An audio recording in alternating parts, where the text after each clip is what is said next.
नमस्कार मित्रांनो, ठरलं तर मग या सिरियलमध्ये खूप साऱ्या घडामोडी घडणार आहेत. महिपत वेगळ्या वेशांतरमध्ये तुम्हाला बघायला मिळणार आहे आणि त्याला अर्जुन बघतो देखील, ओळखतो देखील, पण महिपत वेगळ्या रूपामध्ये असल्यामुळे तो कॅप्चर करू शकत नव्हता. इकडे अर्जुन त्याच्याकडे एकटा बघत असतो. तो एका खोलीमागे लपतो, पण त्याच्या हातात बंदूक असते.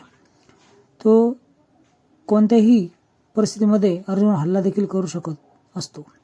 तर आजच्या एपिसोडमध्ये तुम्ही बघणार आहात की अर्जुनला खूप झोप लागली असते. सायली त्याला उठवायचा प्रयत्न करते.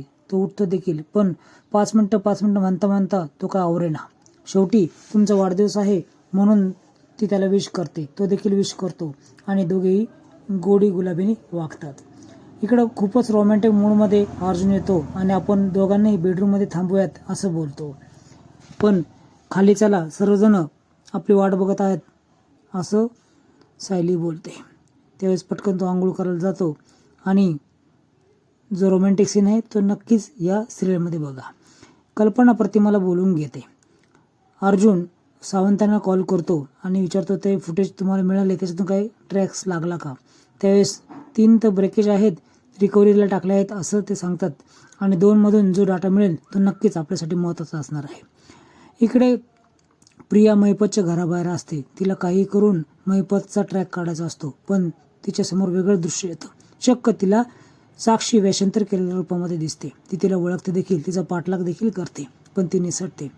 आलेल्या रिक्षामधून ती गायब होते आणि ही प्रिया तिचा पाठलाग करते. इकडे खूप वाढदिवसाची तयारी चालू असते.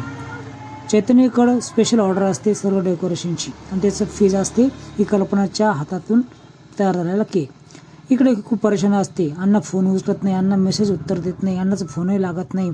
आता काय करावं असा प्रश्नामध्ये ती अडकलेली असते आणि सचिन देखील कुठं गायब होतो अचानकपणे, काही कळत नाही असं ती स्वतःशीच बडबड करत असते.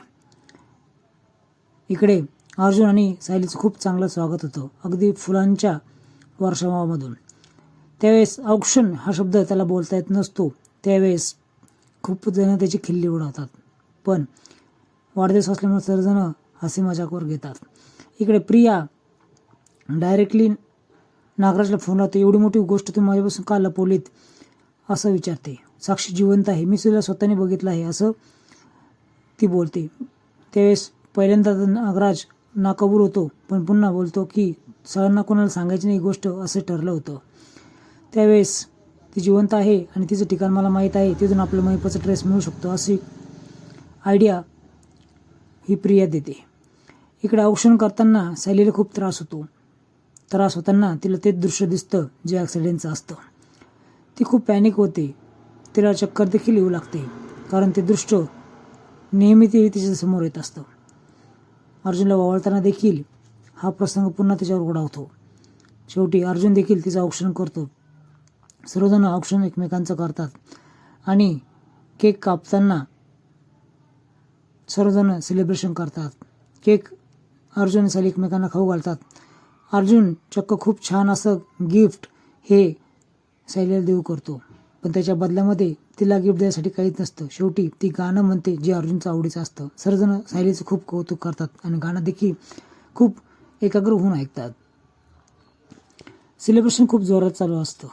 इकडे महिपतचा तपास काढण्यासाठी नागराज हा साक्षीकडे आलेला असतो. तुम्ही इथं कसे काय असं म्हटल्यानंतर महिपतने पत्ता मला सांगितला होता, महिपत कुठे आहे, काही माहीत आहे का असं म्हटल्यानंतर तेवढ्याच वेळात एक अननोन नंबरवरून तिला एक मेसेज येतो आणि गाडीचा नंबर कळतो. हा गाडीचा नंबर नागराज बघितल्यानंतर MH25 असं म्हटल्यानंतर तुळजापूरला आहे असं क्लिक होतं. इकडे सेलिब्रेशन नंतर